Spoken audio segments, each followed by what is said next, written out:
শারীরিক চাহিদা মিটাতে না পারলে নারীরা রাজার ঘর ছেড়ে রাখালের ঘরে চলে যায়।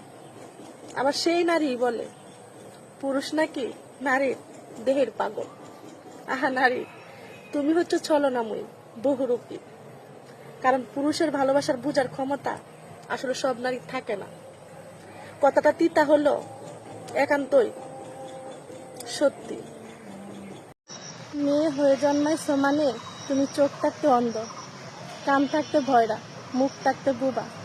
এই তিনটি কাজ মেনে যদি তুমি তোমার জীবনে চলতে পারো তাহলে তুমি সবার কাছেই ভালো। আর যদি তোমার এই তিনটা জিনিস উপলব্ধি করে চলো তাহলে তুমি জীবনে অনেক কঠিনভাবে জীবনের মানে বুঝবে।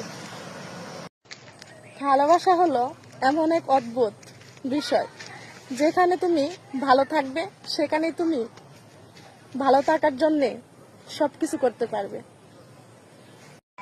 মেয়ে মানুষ রাজার সংসারে থেকেও একটু ভালোবাসার কমতি বা এদিক সেদিক হলে রাকালের বাড়ি চলে যেত। কেমন আছেন সবাই আমার বন্ধুরা? আগের মতো আপনাদের কাছ থেকে আমি ভালোবাসা পাচ্ছি না, আপনাদের সাপোর্ট পাচ্ছি না। আপনারা কি হারিয়ে গেছেন নাকি? আমাকে আর ভালোবাসতেছেন না যে?